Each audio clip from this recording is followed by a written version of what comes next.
Greetings, adventurers! Welcome to the Cursed City podcast, where we share our findings and theories about the upcoming Warhammer Quest game from Games Workshop, Cursed City. Set in the city of Ulfenkarn, we see bands of heroes rise to overthrow their undead tyrants. Let's meet today's band of heroes. First up, we have Craig, the Lord Moderator, a veteran of over 20 years of gaming and the head honcho of the largest Cursed City Facebook group out there. Hey, Craig. Hi there, how you doing? Not bad, man. How you doing? All right? Not too bad at all, thank you. Excellent. If you're not a member of that Facebook group, please come and join us there. Great community, and the link is in the show notes below, or if you're listening to the audio version of the podcast, it's still in those show notes. Anyway, we're also joined by the Sam Gamgee of gaming, multiple award-winning painter, Ian Warhammer. Ian, how are you? Hello. I'm good, yeah. I think I might need more than a frying pan to get through the Cursed City. But I'm sure I'll be able to add something to the group. I don't know. I watched The Fellowship the other day. Sam Gamgee was an absolute monster with the frying pan. So I think... I'm sure you'll get the hang of it. Yeah. I think I am. You can carry our boxes for us, Ian. Yeah. If you're not currently following Ian on Twitter, do so. We bully him a lot due to much years of friendship, but his painting is unnecessarily good. So give it a look at Warhammer. Again, link is down below. And I am often known as Ben from the Bonehead podcast, because I am in fact Ben from the Bonehead podcast, YouTube channel and fortnightly podcast, focusing very heavily on Blood Bowl. In fact, if you're watching the video version right now, hello, on YouTube, you're already at the channel. Why not stick around and join our hobby mad community?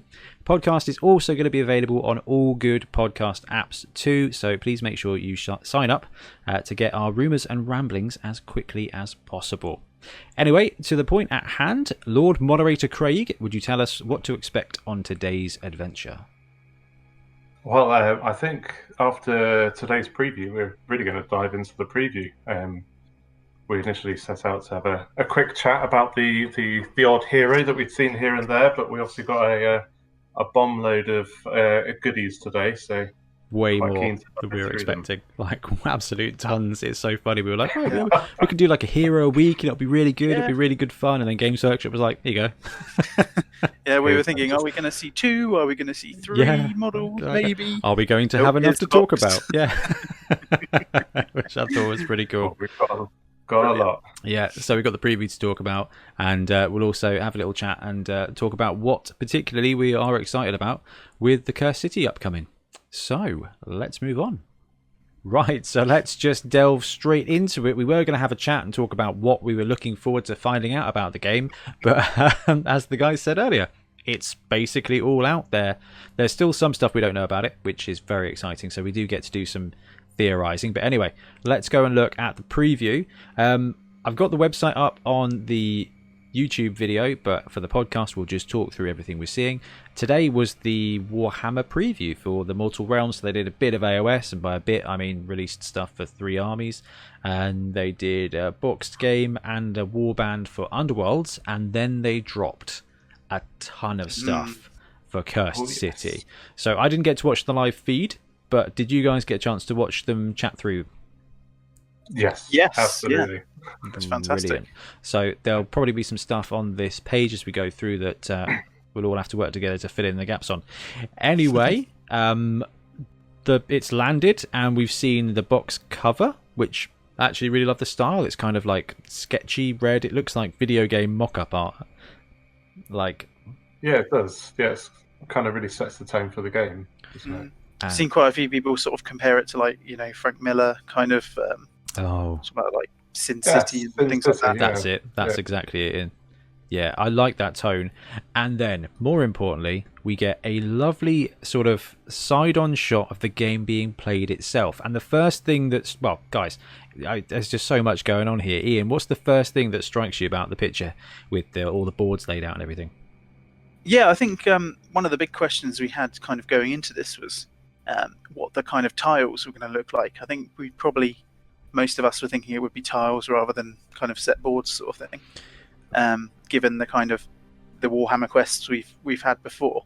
So yeah, one of the interesting things is that it's squares and not hexes, unlike say like Blackstone, which I believe is hex based rather than squares. So that's something interesting, and I think it probably fits the aesthetic as better, actually. As an owner / hoarder of the entire Blackstone series, I think, Craig, yeah, it is hexes in Blackstone, isn't it? It is, yes. Yeah, it is, yeah. I think I saw somebody say that one hex was kind of worth about 4 squares, because you could fit multiple guys in a hex on Blackstone Fortress, which was one of the predecessors to this game. Yes. Whereas the looks of this, it looks very much like this looks one-to-one. This looks old school dungeon crawl, essentially. Board game.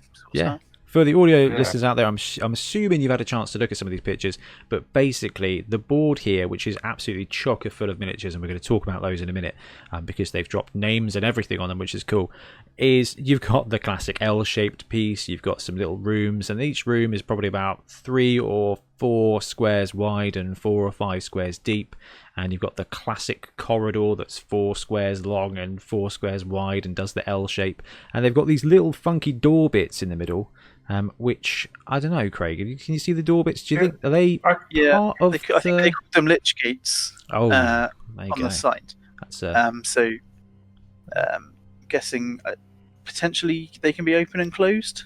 Kind of hard to see. Yeah, just from it does make a difference having them on the traditional games like this. What am I thinking of? Space Hulk, for example. Yeah. The doors are very much part of. Will sit on top of the board. Yeah, and I mean, definitely some of the bigger tiles are certainly rooms or courtyards and so on. So, with kind of maybe like 1 entrance point or 2 entrance points. So, I'd expect them to play a part. And that's a really great point as well, Ian. You said that they are kind of courtyardy, because we genuinely didn't know if this was going to be dungeon, whether it was going to be outside. And I know you just said that. We didn't know what the boards were going to like, whether we're going to have rooms or not. There was part of me that genuinely expected like a double-sided Warcry style board, because in the last Warcry expansion they had the catacombs, and it was kind of kill team. It was flippable, and they had 3D terrain. Now we've got a bunch of rooms, but I think, now correct me if I'm wrong, guys, but we don't know if it is a explore as you go room by room, or whether it's lay the whole thing out based on a map, do we?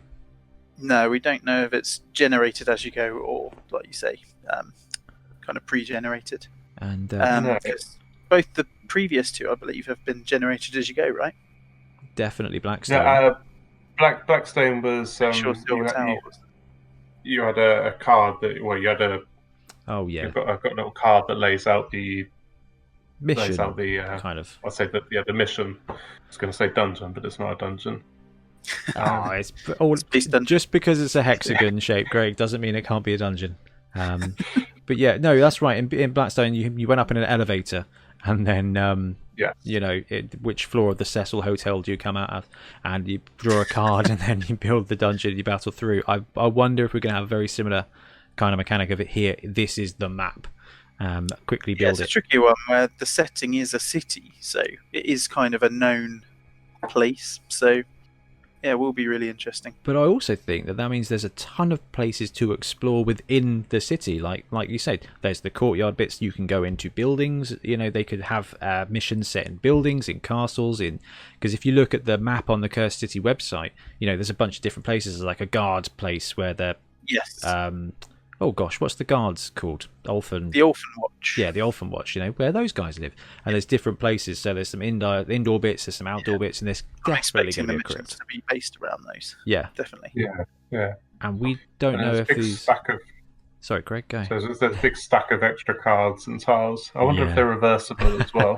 That is exactly what I was about to say, because I can definitely see them being reversible. Give everything Games Workshop is doing at the moment, even down to Blood Bowl boards, are double-sided for Max. I think that's probably something they started off with Shadespire, wasn't it? They were like, here you go, guys, go crazy. Just like kind of doubles up your, how each bit can be used, really. So definitely. Yeah. So while we've got this picture and we're going to talk through it, we can kind of identify a few pieces of the game as well. So let's have a quick look at the hero cards. because you can see that in the picture, because the picture is just of a game being played. The only thing missing from this is a young family smiling. Smiling, having a great time. Yeah. Tiff and I were looking at a board game together the other day, and like literally the first one was of the box, and the second and third pictures were of just the most Shutterstock people imaginable. Yeah, it was awesome. It looked like an HR video. Like, look at how much fun and this game is.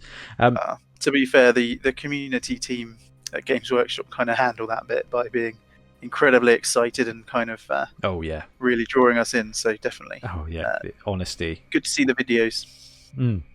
So adventure cards. You've got the 4 action dice right there. Yes. Yeah. What does that? What do you think that can tell us about the game that we don't already know, or maybe they talked about that I missed?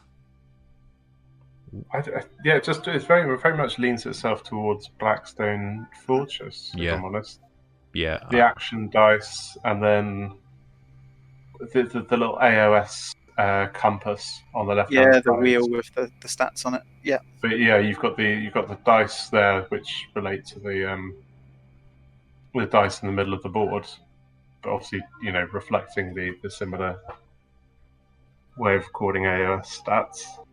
Yeah. Now, what's quite interesting as well is if you look down the bottom of the cards, there's some slots where you place cards underneath. So there was kind of people talking about, is that going to be equipment you pick up? Is that going to be, like items or skills that you kind of get along the way that you put under those? So I'm not sure if... Let's see, I'm going to have a go at zooming in and see if we can see anything. Have those or not? One there's says... like 2 tabs. Yeah, one says armor, one says weapon. Oh, there you go then. Yeah. And there's traits at the top as well. Oh yeah, cool. Yeah, because you can see the cards poking out. You put the card under it by the looks of it, under the board, and then you can pull it up. Yeah, that makes sense. Let's get rid of that. Okay, so potentially it says empowerment weapon there. I wonder if you're... Is that the Imelda? What's that got? It says Aether something. Of course it does. It's always Aether something with AOS. Yeah. Aether. Yeah, so I'm wondering if similar to sort of Blackstone, as you go through, you can go back to your ship in Blackstone and potentially pick up new stuff.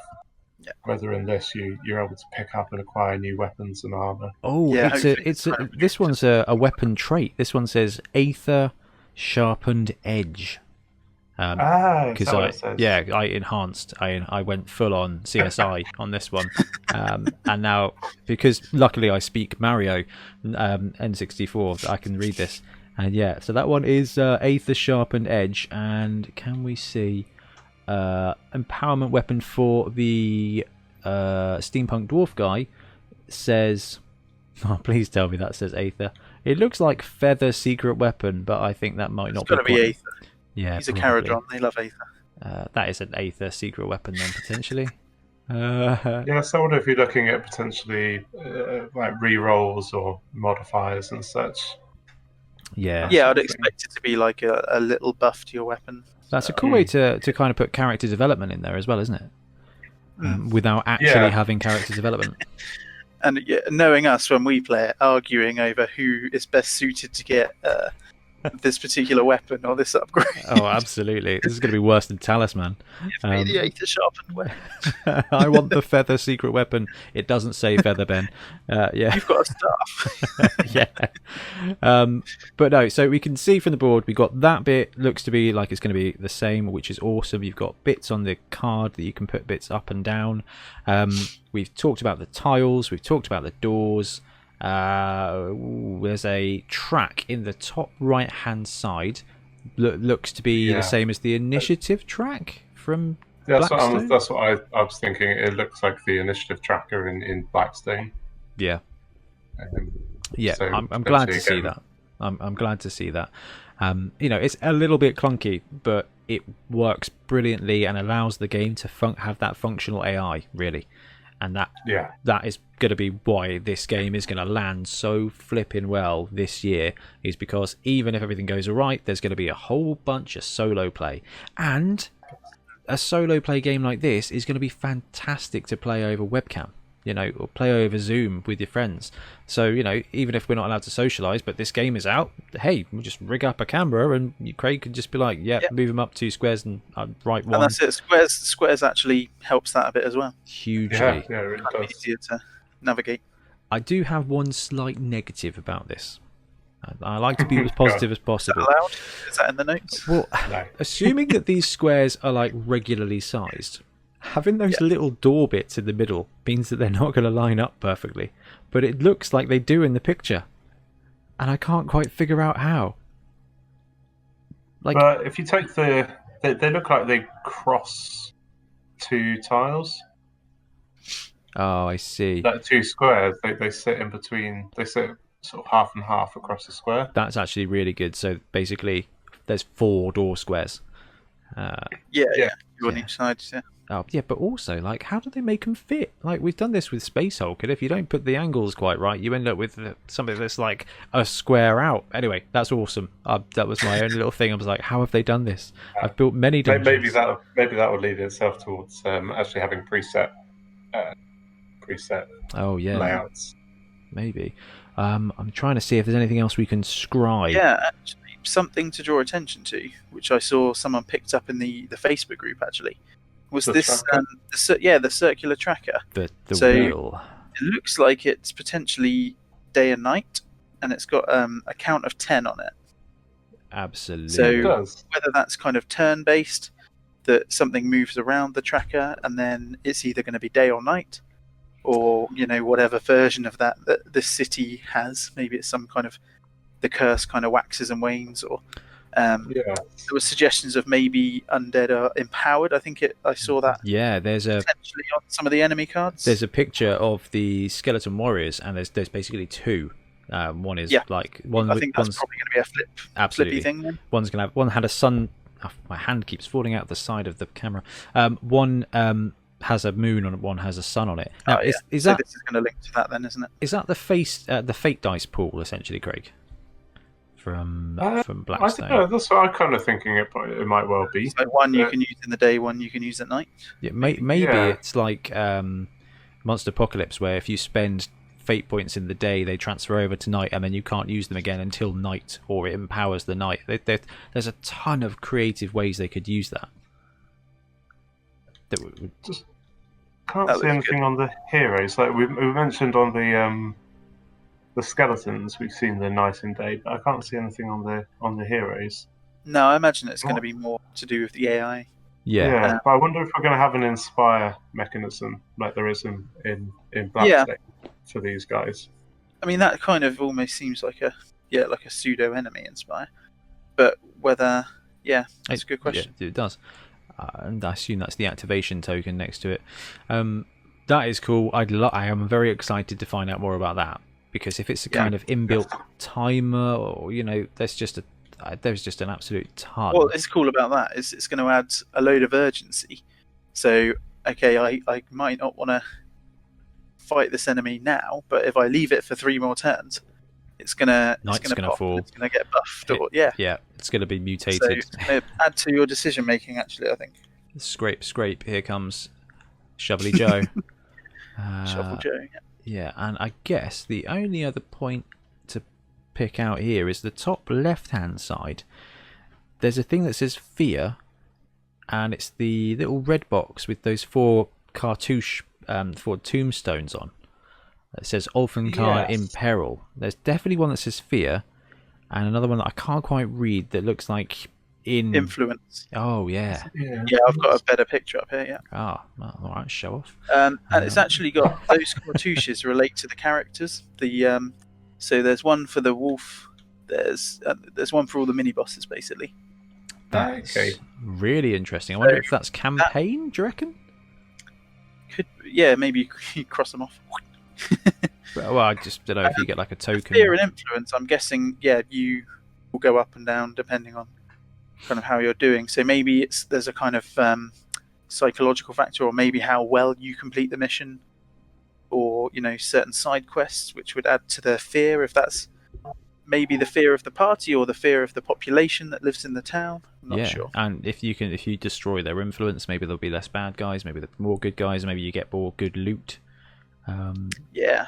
So Yeah, so I mean, obviously it's sort of a bit of a spiel, but just above on the community page, it's saying, the mechanics will feel familiar, but it's been updated to be more immersive and even more deadly. That's cool, yeah, because I know quite a few people have said Blackstone's pretty easy. Like you can basically clear the map and then wander around for quite a few turns if you don't get the right kind of enemy spawning rolls. Because I think one of the things I saw someone else mentioned is some of the dice are slightly changed. So I think there was a D20 that used to maybe dictate. Yeah, the AI was D20, wasn't it? And that's changed to a D12, I think. Yeah. So it's going to be a little bit tighter. 28 dice in this box, which is so funny because it sounds like a lot. But given that, 4 of those dice are for each of the players as their kind of action pool. Who knows what else? The day and night thing as well. Yeah. So that's 16, and then 5 for the fate pools. That's 21. So it's really only 7 dice that are used as those combat dice, and that's way more understandable, isn't it? And one of them is a D12. So you're playing with 6 dice now, which is just way more logical. But yeah, we'll have a look at the contents of the box, and then we're just going to go and have a look at the heroes and the villains, I think, because that's just some of the coolest miniatures out there. So what's in the box? 8 heroes, and these are just some outrageously good models. Rulebook, quest book, 42 hostiles, so 42 enemies. And again, we'll look at those in a second. 10 objective markers, war scroll books for AOS, which is pretty cool. That's cool. Excited about that. Honestly, if they release a way to play with an Ulfenkarn army, I'd be really tempted. Especially if the white on the horse they also spoiled today is anyway linked into that. That'd be cool. Counters and tokens. So you got wound tokens. You got the day-night token thing. Boards, tiles, gateways, and leech gates. There, yeah, you're right, Ian. And they've got a proper classic. They look like the expanded Hero Quest stuff. They look like the old Warhammer Quest stuff, which makes a lot of sense. It's those alternating black and white tiles. Yeah, it's classic, isn't it? And you've got a little pseudo staircase bit there as well. All right, plus all the cards you need to play and a secret envelope. Yeah, that's exciting. Oh man, honestly, it is just they just need to include more secret envelopes. I think they have to understand that their audience is the same audience that loved Pokemon, that loves Magic the Gathering. So the more secret envelopes you can put in a game, the happier everybody's going to be. We love twists. We love kind of things that are going to keep it exciting, definitely. Right, so that is what is in the box. We're going to bounce over now and have a look on the Cursed City website, which is the AOS website. I'll link it below. Cursed City. So we've got the videos. We've seen that before. Welcome to Ulfenkarn. We've seen that before. What's in the box? We've just talked through that. There's a lovely little section here that talks through everything that's in the box, but only to the same amount of depth as we've gone to. Really, we're here to look at the characters of the Cursed City now, so I'm going to zoom in ever so slightly. Okay, first up, we've got the wizard dude with the white face, Ian. Dude. Yeah, so we've got this miniature that looks like a battle wizard from Age of Sigmar. He's got a big old weird little goatee beard. He's got a death mask on. Really cool. Yeah. Octron Glimscry. Glimscry, yes. So he's been spending many years in the mortal realms, in the realm of death, in fact, experimenting with mortality. So one of the things here is he was friends or a colleague with one of the bad guys, Torgilius, the Chamberlain. So yeah, that would be interesting. I think I love the kind of little sprinkling of story and how they're going to connect each of the heroes to the city itself. So this looks like maybe not such a good guy as actually we'll probably get that picture as we look through all the heroes. Yeah. They're all anti-heroes, which is so Games Workshop. Yeah. So yeah, it's interesting, this guy. I think he's obviously going to be some sort of maybe more offensive magic compared to the other wizard that we'll see in a minute. It's a really cool looking guy. I mean, Craig, you've had this beard in your younger years. I mean, how do you feel about Octron Glimscry, the person who grew up went to the same school as Torgilius? Honestly, the model looks pretty dope. It reminds me of some of the old, what do they call them now? Collegiate Arcanum. Yeah. Oh, the old Battle Yeah, Wizards. the Battle Wizards, yeah. This guy is yeah. a Realm of Shyish battle wizard, isn't he? Yeah, And he's got that. right, this is what. Right, so we're 1-for-1 on miniatures. You'd love to have an AOS right now, I think, when it comes to this guy. And just look at the detailing on those books as well. Like, Yeah, just little looking at it from a model pairs. point of view, it's Yeah. so good.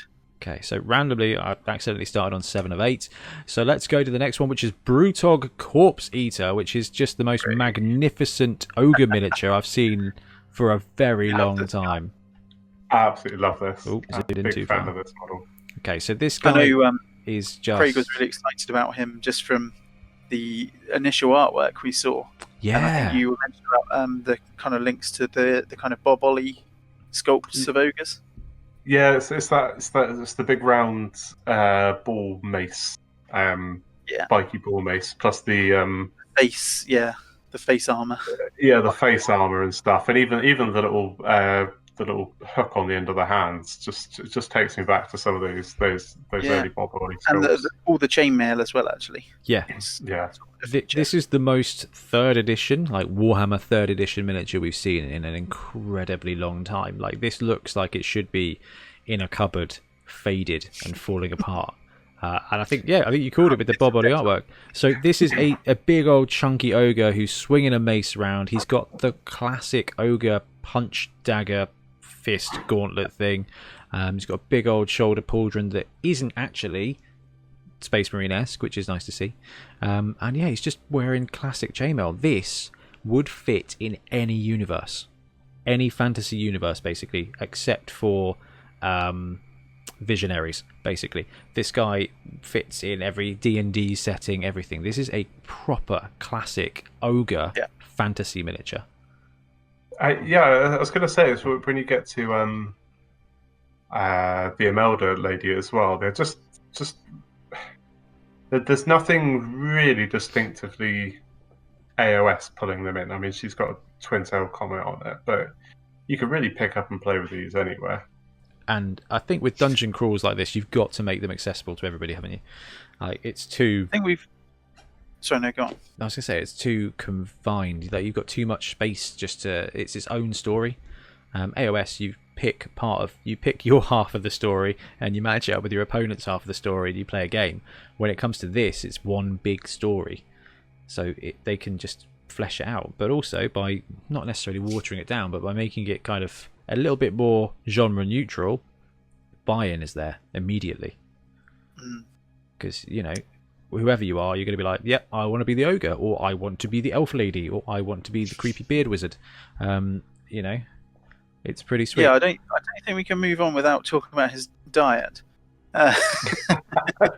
Yes. So, just again, I love these kind of bits of lore they're just dropping. It's only a paragraph or two, but just breathe such character into them. So, I mean, his whole deal is that he's got a taste for eating undead and dead things. So his whole deal is he just wants to come to the city and feast, really. So he obviously didn't take too much coercing to join the party. I love this. Yeah, I love this. I ate one of them geists once. Waste of time. He comes to Ulfenkarn not just to get his fill of these delicacies, but also to prove he's the strongest ogre in all of Shyish. Yeah, I love that. Amazing. I love. Yeah, I'm with he's you. got some talismans on his neck or something. Yeah, It he's looks got like a dwarf rune or something. That is definitely a dwarf little rune bottle, and what looks like is that a Lumi little logo? I mean, it's an Eldar sort logo. of elvenish or quite a fine work little pendant there. Yeah, a big old kind of earthenware jug on his belt. It looks like as well. yes. So I mean, I guess he'll kind of borrow a little bit from the kind of man-eaters thing of just traveling and collecting a load of stuff. Yeah. Which kind of fits with the kind of mercenary nature of him. He actually looks in pretty good shape for considering what he's been eating. Yeah, he's this is it. He looks more of a human-esque ogre. He's got a smaller head. Yeah, the scaling. And definitely. I like this. I like that a lot. I'm expecting it to be more size-wise comparable to like the Warcry Ogre Breacher. sort of thing, which was much more of a kind of, I don't know, it's scale-wise not quite as pronounced as the kind of ogre Moor tribes that we see in AOS.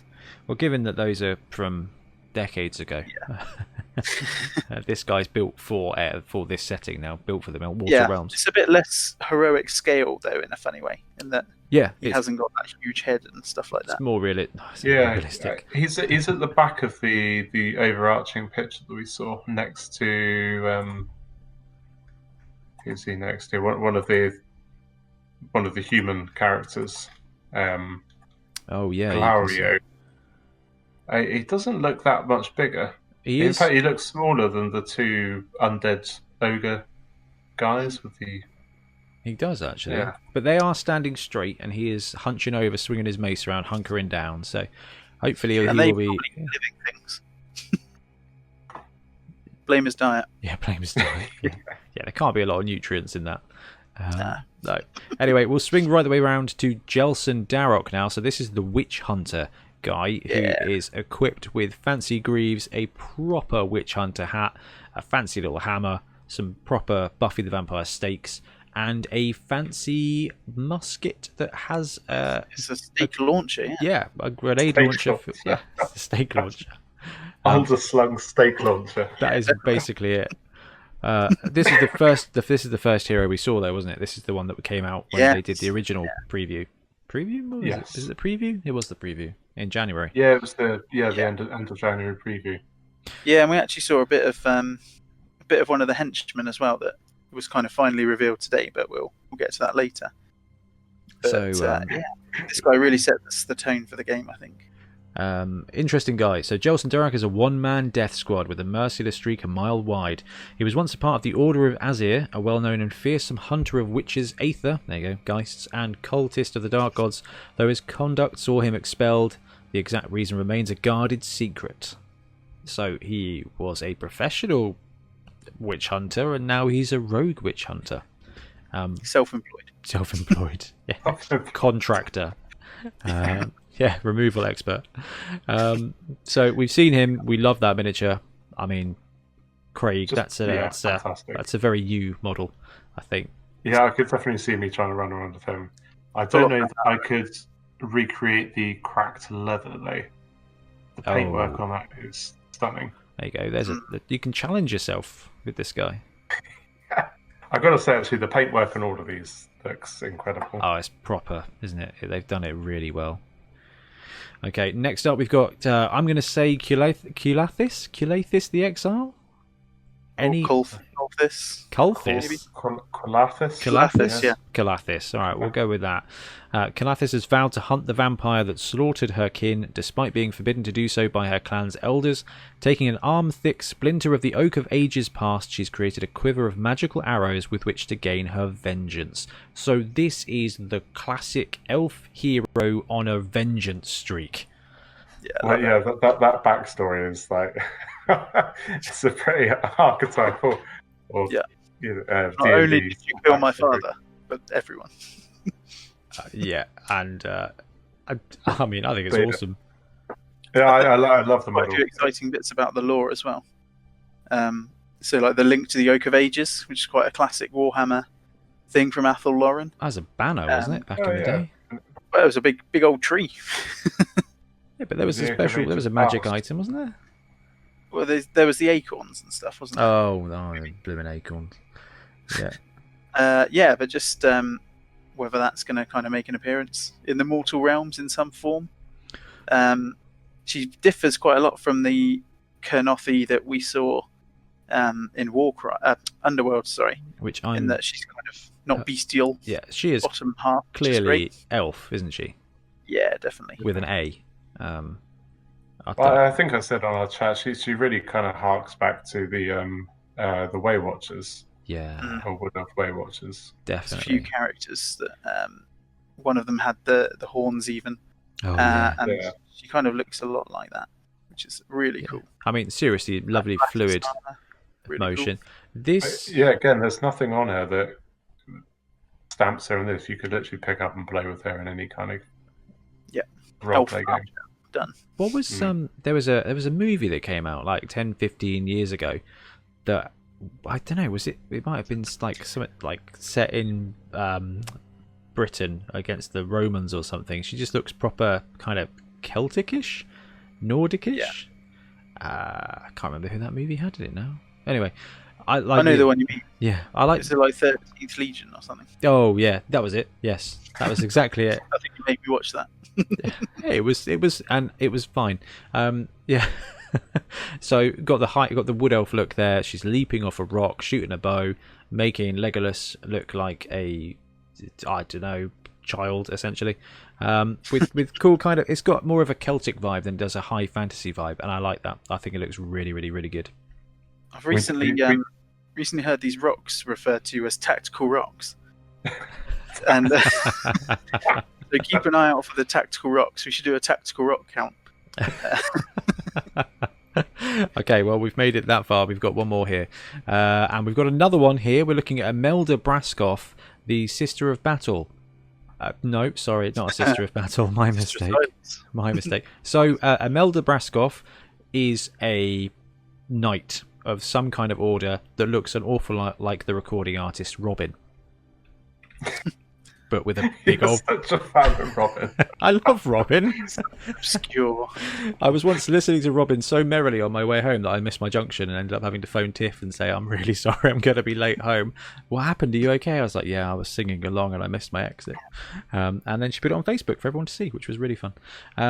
So it's a classic paladin. Oh, yeah. Right. Yeah, D&D paladin right there. Right, so what are you guys who caught the stream earlier? Give us a little bit of a lowdown on Imelda Braskov. Yeah, so she's from one of the knightly orders of Azir. So I think hopefully we'll get to explore her relationship to the Witch Hunter a bit as well, because I'm imagining maybe there's some tension there between the two of them with their methods. Kind of hints to maybe some other stuff in the wider AOS verse as well, which is quite cool. So in the future, I wouldn't be surprised if we saw some sort of devoted to Sigmar kind of take on the... We got Witch Hunter and we got these Paladin people. Those look like they're kind of units that are gagging to land in, what is it, Free Cities? Free Guild? Cities of Sigmar. But yeah, they're called Free Cities. And Yeah. After her army was destroyed by Radikar the Wolf, Imelda turned her grief and shock into a cold inner steel. She has vowed to slay the vampire at the heart of her beloved city or die in the attempt. That'll be me if I'm playing her. I like it. She's got like a cool... Is that a... what are those... Massive griffin.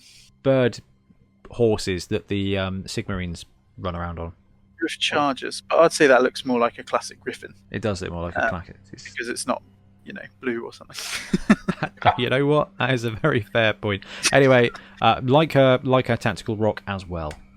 Actually, one thing in discussion earlier. Yeah. That's quite a tastefully sized sword, considering. Yeah, that needs to be. Expect that to be Cloud Strife size, wouldn't you? Oh man, you kind of would. She's kind of. I mean, let's face it. The bird head on her shoulder is the size of her entire torso. I think they used up the plastic allowance on the bird head. Yeah. So they had to give her that little dagger. I like it. It looks really reasonable, and like you guys said, this looks classic fantasy. That you can put this on any army, on any table. One thing that seems a cool theme as well is like with her name, so Braskov, and we'll see later with some of the enemies as well. It seems to be a lot more kind of Slavic, than the kind of Germanic empire that we kind of know. Kislev confirmed. Yeah. Well, it seems to be borrowing from some of the same kind of inspirations, which will become more obvious later. I like that. This one definitely a Slavic name, Dagnai Holden. Definitely not. So this is our dwarf, I guess, for the game. Yeah. Actually, interesting. He's got the same symbol and the same sort of jar hanging off the chain on the right-hand side as the ogre. He does. Yeah, you're right. I think like it's holy water or something. Yeah. Yeah. I think you're right, actually. Yeah. Oh, I 'Cause wonder. It's almost like a cross. Let's go back and have a look at Elf Lady. No, she's got no symbols on her. That would have been. We haven't seen the 360s, to be fair, so they might true. all have a little container. So this chap here, the Trade Commodore, is known as a veteran entrepreneur with a knack for creative interpretation of the Caradron Code. More guidelines, really. Seeing Ulfenkarn as a potential treasure trove, he searches the streets for the riches he so desperately desires. So, was there anything more told about this chap on the stream? I think one of the things they mentioned was that the way that the heroes get to the city is on his ship. Ah, that's Blackstone. Right there, right? Yeah, Great. so he kind of brings it along. So, yeah, that could be interesting if it plays any kind of part. Yeah. He's his ship you run around on. Or I'm something. hoping that I'm guessing that harpoon will be able to pierce a few enemies at a time. Hopefully, stood in a line. All those narrow corridors. All right, so we've got an archer, we've got a harpoon. rifle, and we've got a harpoon. So there's some serious ranged weaponry going on here. Right, this is very cool, and I'd not seen this until obviously. Well, nobody had. But, we've got Glaurio Van Alten III here, a duelist. I'm going to struggle not to call him Denise Van Alten. Ruined. Fine, I'll call him Dennis. Dennis. Okay, so G-Man, what's the crack with him in? Yeah, so he's the kind of one of the last survivors of his noble house. So it sounds like the backstory is that the city was controlled by these noble houses, and one of them was the kind of vampire lineage, and then on kind of one bloody night they kind of did a massive coup and took over the place, killed all the other noble families. So this is the last kind of survivor of his family, and he's got all the kind of heirloom weaponry from that. So he's going to be pretty kitted out, I think. So, the brash young duelist is the last surviving member of the once proud Van Alten dynasty. He now seeks to avenge his family's lost honour, starting with slaying his 3 cousins who each willingly received the blood kiss. It's time that all of the countless hours of training and swordsmanship are finally put to good use. The Van Altens got us into this, and the Van Altens will get us out.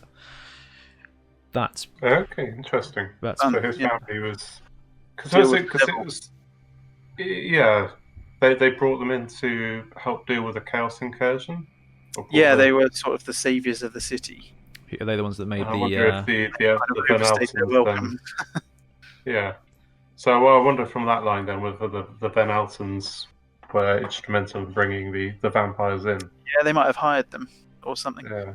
There was was that not the dark deal that the city made to ensure its survival, was bringing on the vampires? Yes, yeah, to save being overrun. Yeah, but I wonder whether... Yeah, I don't know how much we know whether they knew they were vampires or... Ooh, that could be... Because kind of previously in Warhammer, in the Empire, sort of, and certainly in AOS as well, you've kind of got vampires at kind of court that no one really knows is a vampire. Very Dresden. I like that. So this is a very cool miniature here. You've got high boots, you've got proper armor, you've got fur coat, half shaven head, fancy moustache and goatee beard. Looks very much like a modern interpretation of a musketeer gone bad, and I love that. And he's got his little pistol, he's got his big old rapier sword. Cool armor, very unique design, and no tactical stone here. Disappointing. No. Yeah. This boy don't need one. Tactical cobblestone, certainly. He's got tactical boots. Again, it's another classic. Like the rogue almost. Like yeah. A pirate kind of character. Yeah. Well, they said on the stream that it kind of has it kicks back to Janice Drake from Blackstone. Yes. Yeah. This guy you could pop on 40k straight away. Wouldn't even matter. All you'd have to do is glue a combi flamer piece to the underside of his pistol and you'd be there. Yeah, he could be like a Vostroyan commissar or something. Yeah, anything with a servo skull, he's good to go. I love that. The next one, I also got a bit of a 40k vibe as well. This is Cleona Zeitengail. I know nothing about her. I was weirded out by the shape because the shape is very similar to one of the Blackstone Fortress people. I think it's got that weird look. Looks like almost like a Vorlon shape. It is. It is a what looks to be like a priestess or something. Yes. So actually, when I saw the silhouette of, because we saw that a few days ago, yeah, I actually thought it was going to be a Lumineth character. Yes, absolutely. I must say I also as well. Because with the staff as well, because we couldn't quite see the kind of comet. Yeah, the staff Motif and on the massive collar. Like, this is disco to the max. I tell you what I thought when they actually revealed her. The first thing I thought was Mordheim, Sisters of Sigmar. Yeah, absolutely. Needs more hammers. Needs more hammers, though. More hammers. Well, yeah. What's she going to put those stakes in with? Well, they look like they've got handles to them. Probably a disapproving words. Yeah. So maybe throwing a weapon. Could be like throwing knife kind of things. Judging by her glowing hand, this lady is some kind of spell weaver. Yeah, they made it out to sound like she's going to be the kind of healer of the party. Oh. And I think she specialises in like cleansing corruption, so purifying things. A missionary of the cult of the comet, Cleona tried to warn the city of the cataclysm to come, but her warnings fell on deaf ears. Now, as the last of her order to survive, she summons the power of Sigmar to clear the streets of the vampiric scions of Nagash. So, is she law of the heavens? Do we think? I think she's again probably related to the kind of Church of Sigmar sort of thing. Azir. So, which is kind of Azir, yeah. So, I think that kind of makes sense. So, shout out to her name though, Zeitengail, being a healer. Remind you of anyone? Oh yeah, Francis Nightingale. Very good. That is good. Oh yeah, I actually haven't picked up on that. No. Florence Nightingale, definitely. So, potentially a healer, and everybody knows that healing magic always deals damage to undead creatures. It always has, and it always should do. And I think that brings us full circle. So that's all of the heroes. Weren't expecting to see 8 immediately. What, we had 2, 3 up until today? No, 2 up until today. And then, boom, here's the game. So, time for some quick theory hammering here. I mean, what does this mean, guys, for timeline? We don't know, but that doesn't mean we can't decide anyway. In terms of release, you mean? Yeah, we've seen everything now, and I saw everything. Thank you, Patrick. April. That's what I'm going to put on it. April the 23rd, Craig. April 23rd. Yeah, absolutely. Somewhere in April, I reckon. To drop this much detail. Yeah. Oh wow! Actually, April the 23rd is a Friday. April the 24th could actually be a reasonable timeline, Craig. This could be your birthday present. This is very exciting. Yeah. So if you pre-order from a third party, it might arrive. It might be. Oh. Yeah, I think I'm going to say pre-order end of March, and it could be a 1 or 2 week, to be honest. Well, I'd say 2 weeks, but actually we thought that for Blood Bowl, and it wasn't in the end, was it? Or was it? I honestly can't remember. I don't remember anyway. Yeah, no. 2 weeks for a game this size seems reasonable. So, you guys happy to crack on through the villains now? Absolutely. Yeah. All right. First of all, we've got Shovelly Joe. We saw him before. Gorslav the Gravekeeper, which is... Craig, you'll know this. Spanish horror movie. Del Toro, yeah, that was Del Toro. Yeah. It's the complete Definitely lack of eyes, isn't it? It's just... It is. It's got, It's Pan's Labyrinth. Pan's a bit of Labyrinth. Silent Hill about it with the size of that shovel kind of thing. And crossed with Constantine as well. The bit where they're in hell. It's pouring from everywhere, isn't it? It's great. Awesome. It's really horrific. We've not seen anything like it before. This could very well be on a Magic the Gathering card in one of Craig's black decks. This is just really could be. What's that Nightmare Weaver called? Oh, actually, Ashiok. Yeah, it looks a bit like he's got Ashiok vibes. It does a very different thing, but I imagine he's just as unfun, Craig. So, Gorslav the Gravekeeper, this gaunt and towering creature tends to the crypts and charnel pits of the Ulfenkarn corpse gardens. Silently, he toils away in his unhallowed domain, ignoring the screaming terror of his victims as he buries them alive beneath mounds of cold grave soil. Grave Sand is the magic realm stone of Deadland. Shyish, yeah. So this is literally just grave soil. So It's just soil. yeah, this is no just confusion soil. It's very difficult in Age of Sigmar. Gash managed to collect it all anyway, didn't he? Yeah, put it into a big pot, put it in his upside triangle, and then wrecked the mortal realms. Yeah, what a lad. And then Skaven. Yeah. Because you can never predict Skaven. Gutter runners for the win. Always. One-turn touchdown there. Sorry, Nagash. Cool. So we've seen Gorslav. He's got a big shovel and he buries dudes. Now, he's got one of these zombies on the bases. Those zombies are everywhere in the game, right, guys? This is the kind of level 1 minion. And he makes them? Is that right? Yeah, I reckon he can spawn them, pull them up. Yeah, it looks like he's dug it looks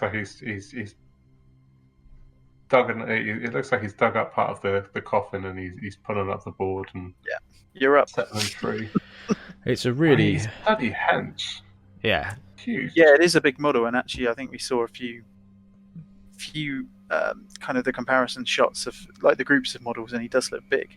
Let's see if he's in the background or if he's in the front on the group shot. Oh yeah, he's on at least... I call that as a 40mm base, to be honest. Yeah, 40mm, and he's bigger. He's taller than the ogre, I think, isn't he?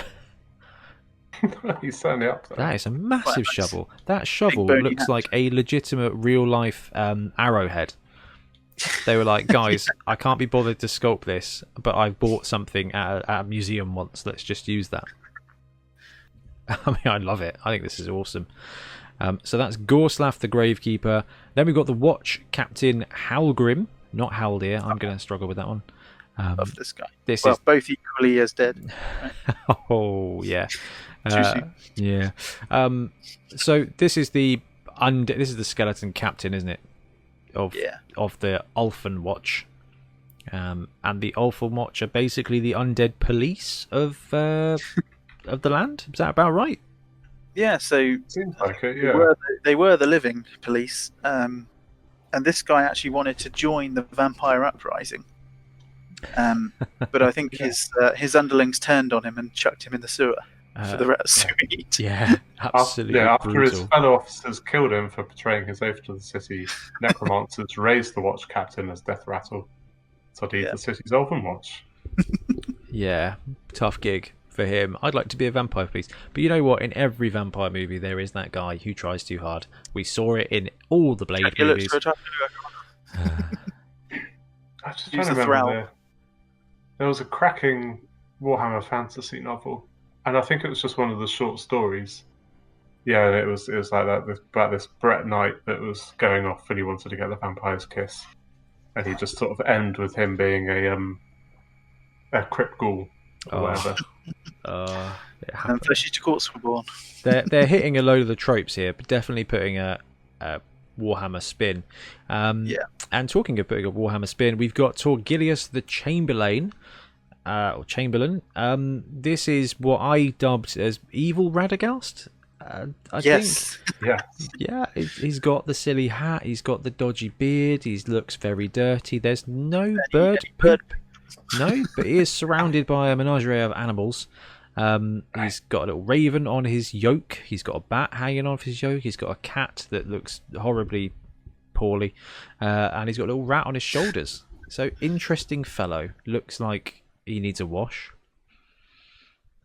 Yes, we can see the key theme carrying on with this guy, but there's a lot going on this model. There really, yeah. That's one of those. I'm wondering how many parts that's going to be in. Two. It's been an interesting painting challenge, I think. That's a good question. Whether it's going to be push fit, which say Blackstone Fortress, for the example. minions very much look like that because a lot of them we'll see later share the same kind of posing, and they look like they've just changed a couple of things on them. Yeah. But the characters. This looks as push fit as the star players from the new Blood Bowl box. I think this has got to be this is a proper model. Push 15 bits. Yeah. You reckon? Definitely. It looks like he's got a wolf head on the staff as well, so just another little sign of his allegiance. So dwelling in the ancient scholars' hall of Barrowmark, which he has transformed into a charnel house and laboratory for his depraved necromantic experiments, Torgilius sees and hears all. Though he prefers to dispatch lesser beings to carry out his will, when necessity demands it, the Chamberlain unleashes the full withering might of his dark magic. So yeah, the story is that he's developed a way to talk to the animals so that they can go and spy for him, and then he rides out on his rabbit chariot. It's not far off, to be honest, because I think they were Saruman meets Radagast. seeing through the eyes of the rats and the other creatures and things. Yeah. So they're kind of spy network. So he's kind of knows what's going on. Neighborhood watch. This is a bit dark, but this is a very secret police head of secret police of the city, isn't it? Yeah. Like we've got the Ulfen Watch, who are the town's police, but kind of thing, and then you've got this guy who sees all and spies all, and you can't hide from him when even the rats are informing on you. Yeah, it really does beg the question why the people don't just move. But I've never, we'll just gloss over that. Then we've got one of the strange vampire hybrid kind of folks. We've got Verkos Bloodborne. When Radukar embarked upon his great purge, few members of the noble houses were spared. In return for an oath of loyalty, some were offered the blood kiss and became part of his thirsting court. Transformed into half-feral creatures, these princelings and duchesses now serve the wolf's will. They hunt down and assassinate any who would question his dominance and stalk the death-shrouded streets of Ulfenkarn in search of prey to torment and consume. Guys, was there more about these vampire folks? The only thing extra that they really said about them was they're sort of struggling, being quite new vampires or whether they were sort of struggling to contain their bestial forms. So they're kind of warping between. Yeah. I mean, see the end result of that in a bit. Yeah, serious. I mean, mega points for tactical rock here. Archway. Yeah, absolutely. Now, is there a few of these vampire guys? 3, I think. Yeah. Just looking at the big picture to see if I can see the rest. I've definitely seen 3 different poses. Oh, so there's 3 of them. Yeah. Another one's standing on top of an arch, the third one has a tactical rock. And the long black hair, I think. That was pretty sweet. So these guys are cool. I mean, is this a potential for a unit type in AOS moving forward? Potentially, but it feels quite linked to the city and the story, so I'm not sure. That's cool. Happy with that. I wonder if we'll see like youngling vamps or something in the Soul Blight Grave Lords. That would be cool. They do need a bit more sport. Although from what we've seen so far with them, everything we've seen is quite safe, I think. I don't know if the inhabitants of Ulfenkarn would agree with you. No, that's fine. That's just a half vampire. Don't worry about that.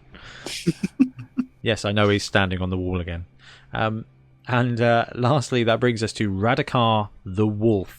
So Radukar is the tyrannical master of Ulfenkarn, a vampire of ancient power and cunning whose ambition is matched only by his savage cruelty.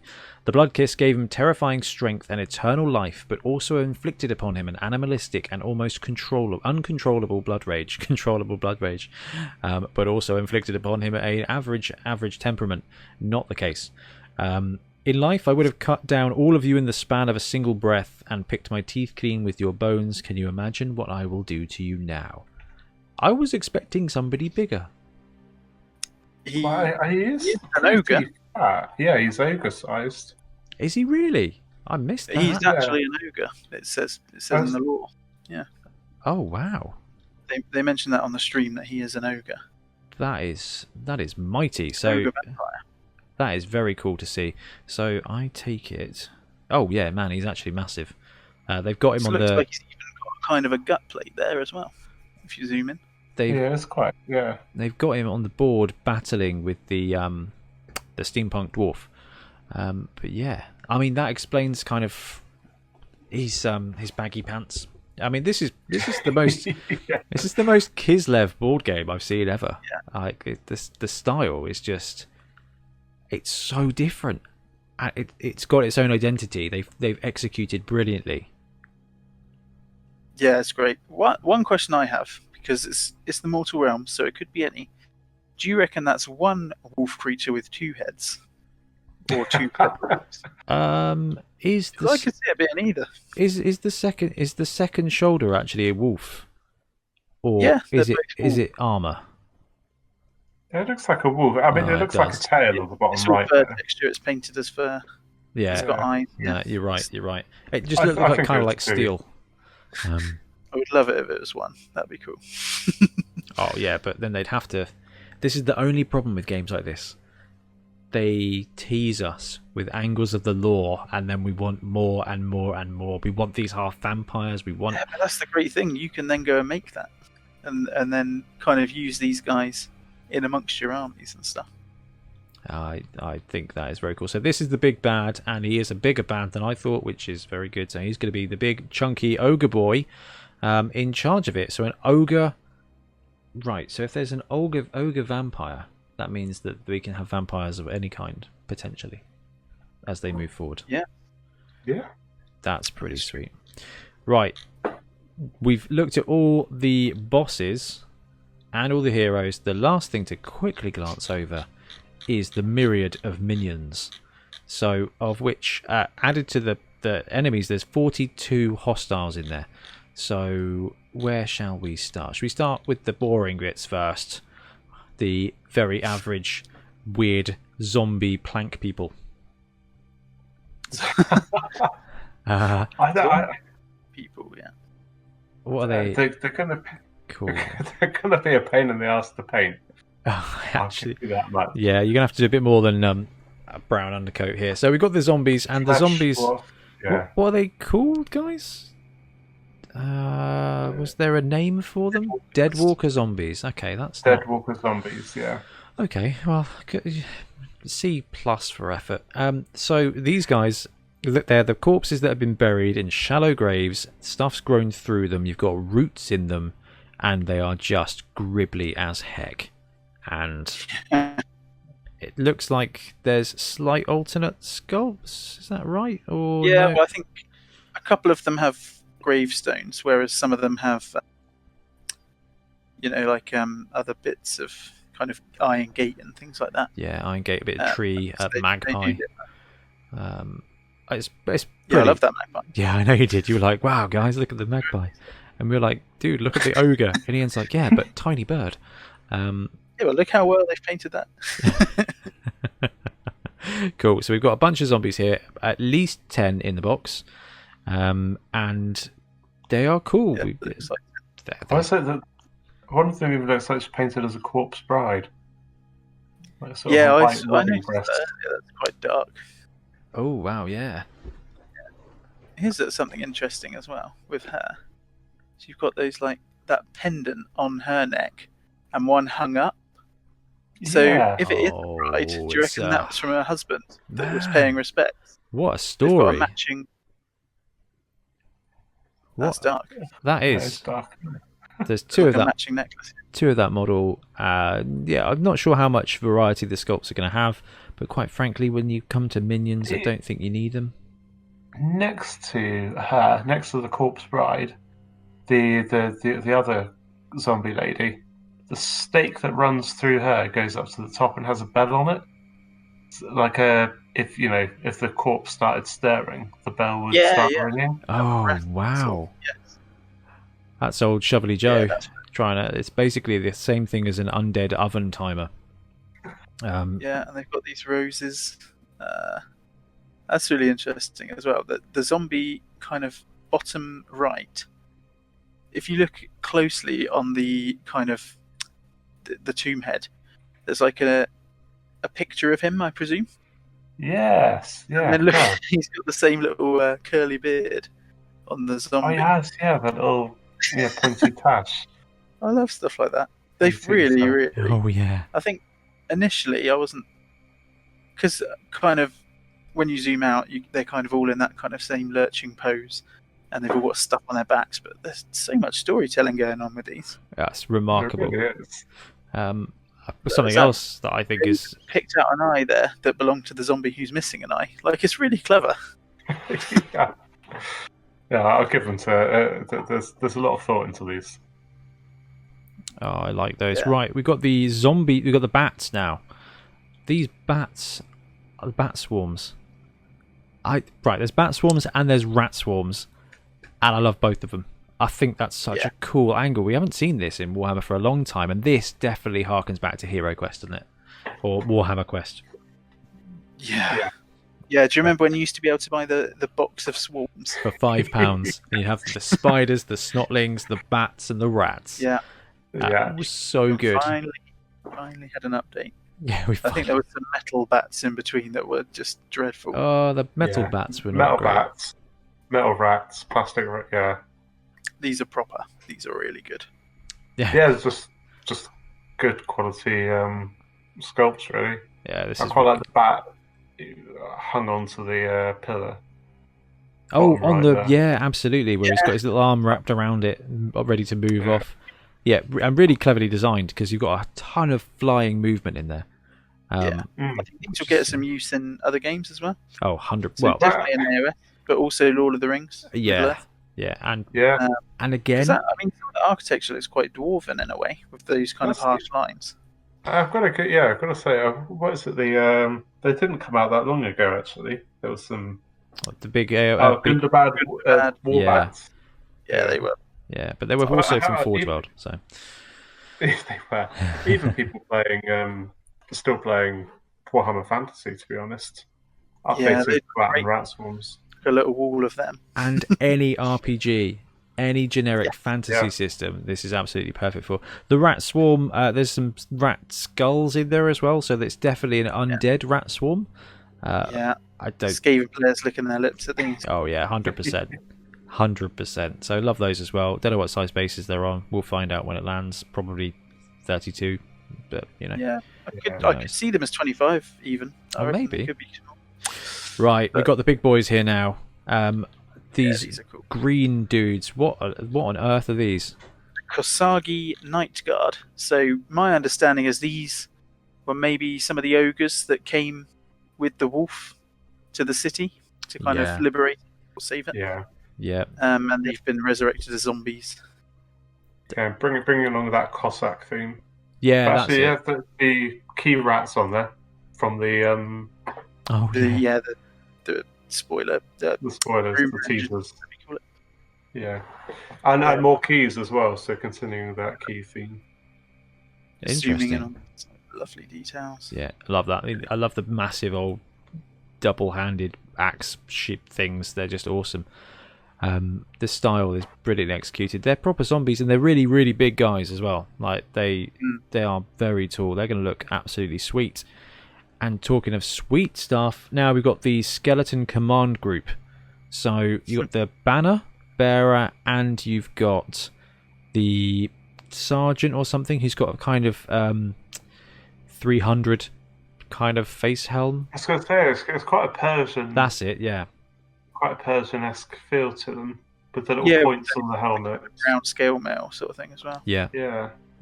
It's really, really cool design. I mean, we've got the unit as well, or both. We've seen basically 10 skeletons all in, plus Halgrim, the captain of the Ulfen Watch. So these guys are the Ulfen Watch, and I think you're right. I think these could be easily push fit, simple miniatures to put together, and they are going to look really, really, really cool.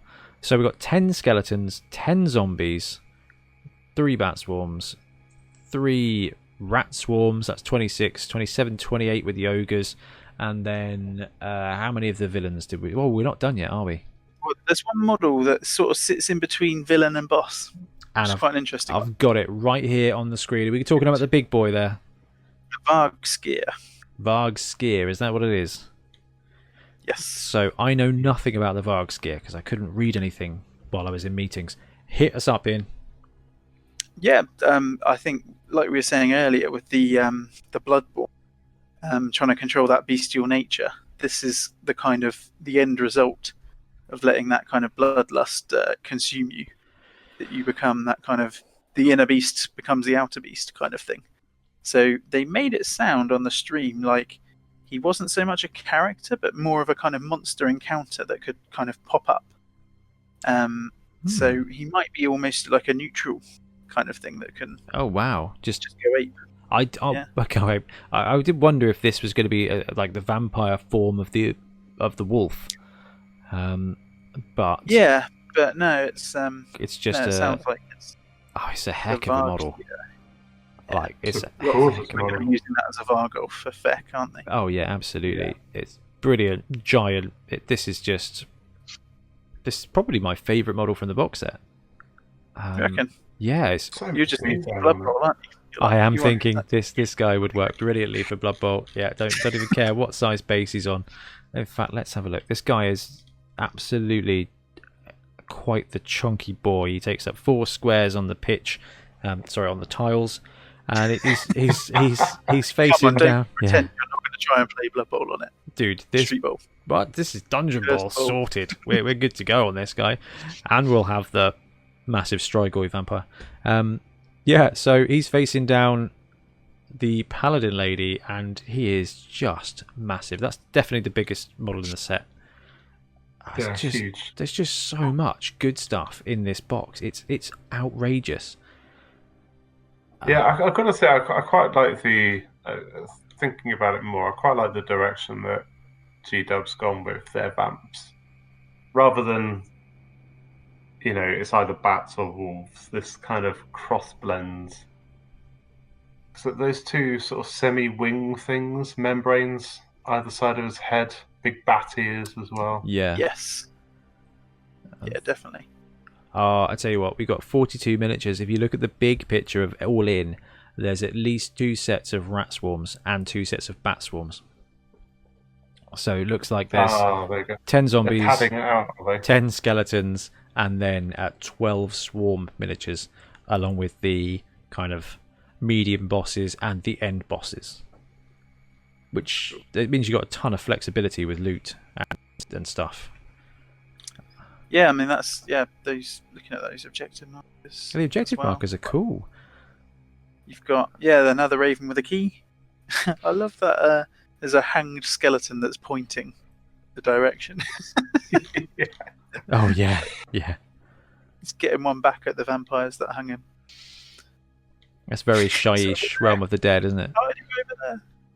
Yeah, it's brilliant. I love that. Really cool. So we've seen everything the box has to offer, essentially, except for the rules and some of the kind of just how the game develops, how it unplays. I mean, Craig, you went mad for Blackstone Fortress.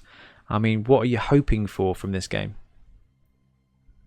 I quite like a lot of the mechanics from that game, to be honest. I wouldn't be upset if it followed that. I know there were quite a number of people on the Facebook group hoping for something more original Warhammer Quest, as in the AOS flavours. Yeah. Something a bit crunchier as well, I think. Some people may be hoping for.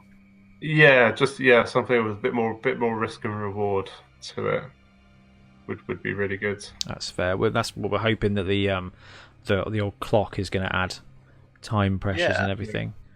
It's quite interesting just looking at that, the cards kind of, the backings. There looks to be 5 decks at least. Yeah, one of them's got a key on for you, Ian, and one of them's got a bird on. There you go. Yeah, I love birds. Some scimitars, which could be weapons, I guess. Yeah. Yeah. So who knows? We'll have to see. But something outside of the box, which if you scroll down further on the community page, which I think I'm definitely going to dive into before I kind of really get involved in the gaming, is the novel, the Cursed City novel. Yes. Yeah, me too. I'd really like to immerse myself, actually. It says there's also... alongside the box set comes the novel. Within its pages you'll find inspiration, as well as a unique hero card to help you in your quest. That could be cool. I think so. Whether there'll be a character in the novel that in the box. There's a guy on the book who's got a scythe. Yeah, like a death wizard thingy. Yeah, again, Empire battle wizards. Yeah, It even looks like it's got the roses around the hilt, doesn't it? Yeah, Yeah, it could be a death wizard of some sort. And although he's got a creepy beard, the same as Masked Boy, he doesn't have the creepy masked face. So yeah, there we go. That would be pretty cool. Let's just check in Joseph Bugman. Joseph Bugman. Yeah, don't worry. Gotrek will be in the game at some point. Following from Blackstone Fortress, where they use the Warhammer community articles to you could play with Deathwatch, whatever his name is, Master, or Harlequin and stuff like that. I imagine we'll probably see that kind of involvement here as well. Hopefully a bit of White Dwarf support too. Like bring it, some kind of Stormcast or something. Oh yeah, him in. I am actually amazed there's no Stormcast in here. Mission, isn't it? Yeah. Let's just appreciate that fact. It's crazy. It's crazy. There's no Stormcast. There's no orcs. It's blasphemy. Everyone is very much on the every hero is certainly immortal. Oh yeah. So maybe it's just I think maybe a Stormcast would remove some of that peril. Potentially, or maybe it's just that the Stormcast don't have a place in the realm. I'm not fitting in. Anywhere near. They just don't care about Ulfenkarn at the moment. If you take that Blackstone example, for example, if you play with the Deathwatch captain, you literally play with him. So like solo running the game. Ooh, that's interesting. Yeah, so he's so powerful you don't use the rest of the characters, you just use him. Oh, so they could certainly do something like that then. Yeah. They also do there's rules for an assassin, Everesser assassin or whatever it is. Eversor, however you pronounce it. And you literally just play with the assassin. That could be a good option for solo play at some point. There was somebody. I've lost the post now. But somebody on the Facebook group today had a brilliant idea that I absolutely immediately fell in love with, which was when the game lands, like we're going to jump straight on coming up with homebrew rules so you can use your Warhammer Underworlds warbands as your party of heroes in the Cursed City. That would be cool. I saw somebody suggest the Crimson Court, didn't they? Yeah, I think they'd said maybe as alternate models for the Bloodborne. Yeah. But then someone also suggested, what if they're a rival band of vampires coming to... Can you imagine if GW released the rules for each of those Underworld teams? Just because there's... I know that thematically it doesn't make any sense, but there's always a way. A wizard did it, but also it brings a really unique tactical challenge. Like, cool, I'm going to run my new Savage Orcs, and we're just going to go rampage. I'm going to run my 3 Goblin Wolf Riders. Yeah, exactly. Fetch. Lads. It would be really sweet. They might temper it a little bit, I guess. Fine, I'll bring some more. Don't know. I just like that idea. I thought that was quite cool. Because you know me, guys. Well, you both know me very, very well. I will immediately go to what's next? What's the expansion? Or what can we do differently? How can we make this even better?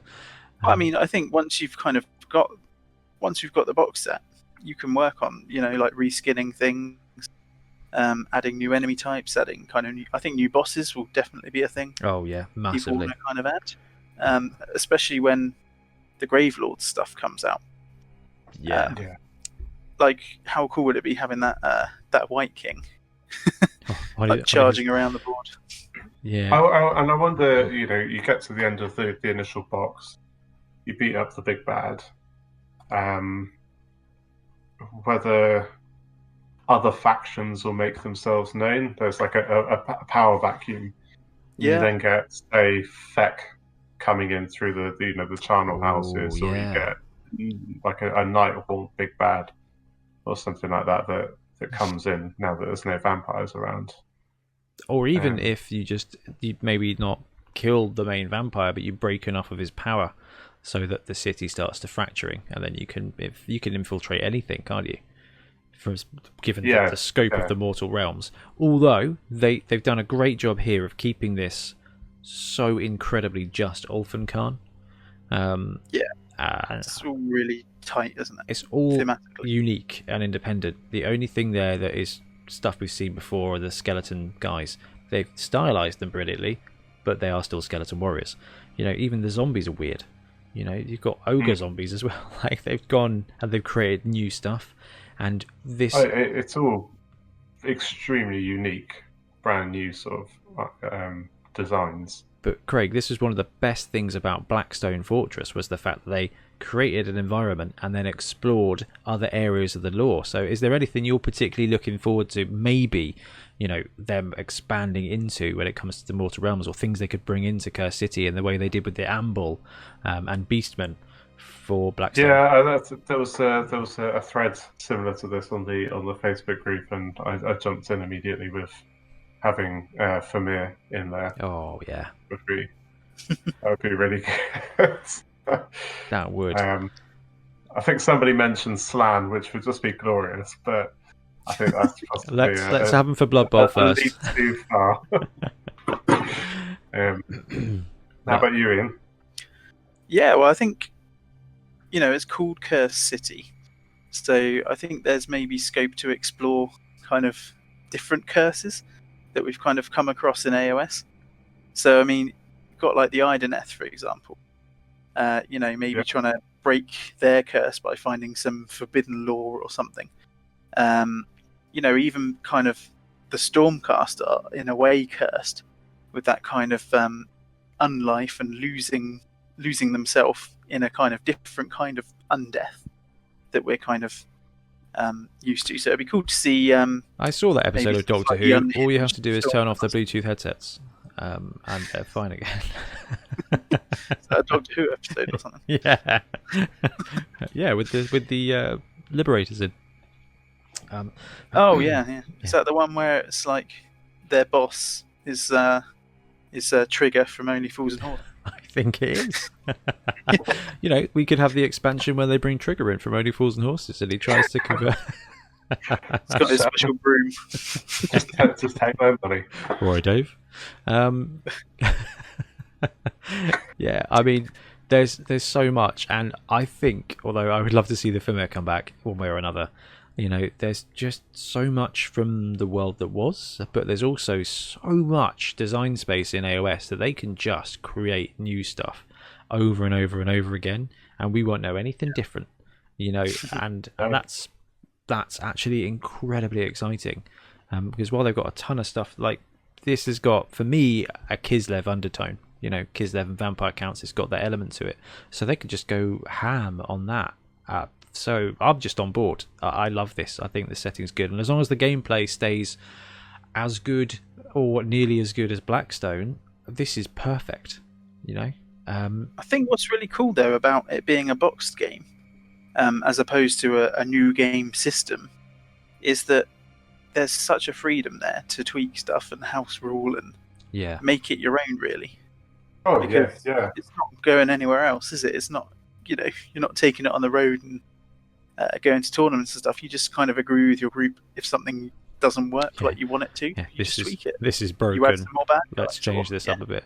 Yeah, and I'm expecting to see loads of that on the Facebook group as well. Like, ooh. Yeah, there was a huge page. It's just moved over to Patreon now, but it was called Beyond Precipice, which was pretty much one man's journey into making as many 40k units playable in Blackstone Fortress as possible. Hero, absolute hero. So I imagine there'll be content creators like that. They'll be doing similar things for. Have you seen Warcry? Not seen that. So, someone is basically making Warcry, but skinning it for kind of Gorka Morka. Amazing. Why not? Absolutely. Why So not? you know, there's a load of dedicated people out there who are going to really get on board in this, and loads of, you know, the community.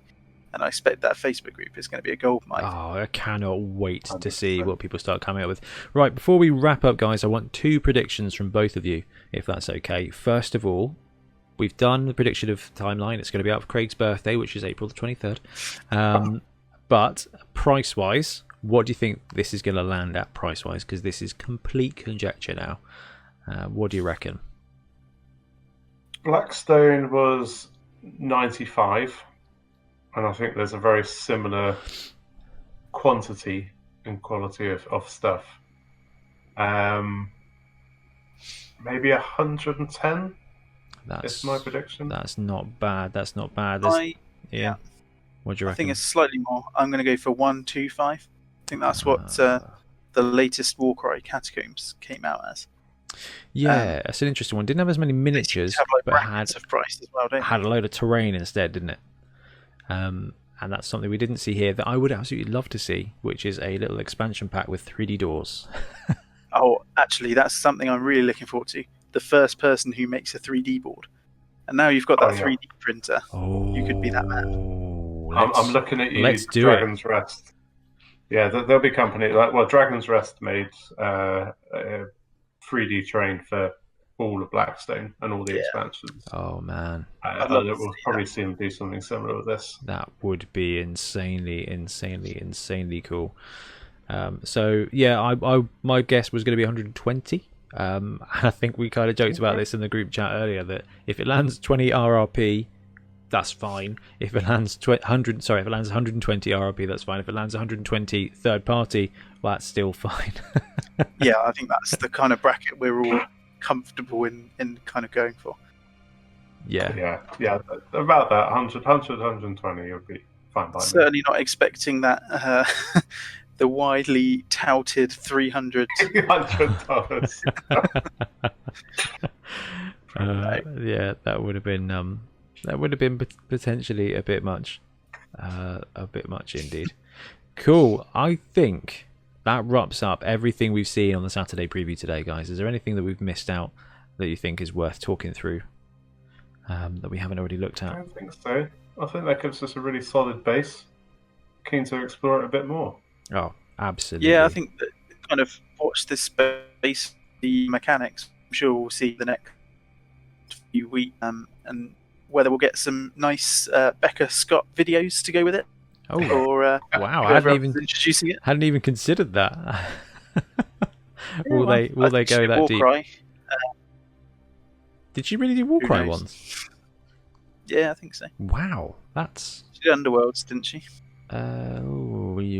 Maybe she did some of the closed systems, but yeah, and that would work pretty well for this because this is going to be a board game, and this is going to be targeted, I think, at outside board game players, which works pretty well to bring new people in.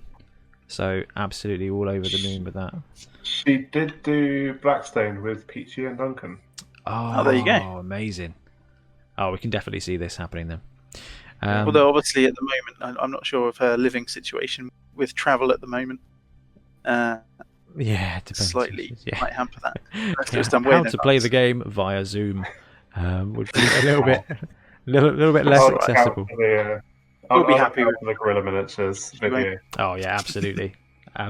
He'll get it sorted. That's kind of. I want to see the community team do it as an atmosphere style video, complete with VHS.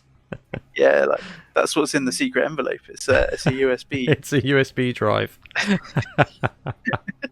Oh, I hope so. That would just be incredible. Brilliant. Right then, guys, the Ulfen Watch are coming, and to avoid Captain Halgrim or the Gravekeeper's shovel, we are going to have to wrap up for today. Thank you all very much for joining our secret meeting. Please drop us feedback at the Facebook page or in the comments below. We'd love to have you join us on our quest. Craig, Ian, always a pleasure to talk hobby and nonsense. We've been doing it for 30 years, so it's always good to carry on. No signs of growing up yet. It's just getting worse. All it ends up being is you guys have got kids because this game is going to be good for the kids, and I don't have kids, so I can afford it. So yeah, I mean the aesthetic really screams kid to me. Oh yeah, I mean I don't have kids, but I assume they love zombies nailed to like statues and stuff. This is I don't know. We were like what 7 when we started our quest into Warhammer. Yeah, this could be the one that's around. That's the thing. I don't think our parents knew what it was all about, whereas we do, so we're kind of wise to it. Just worries me about the stuff we don't know what it's about. Anyway, let's wrap up here, guys. Until next time, adventurers, keep safe.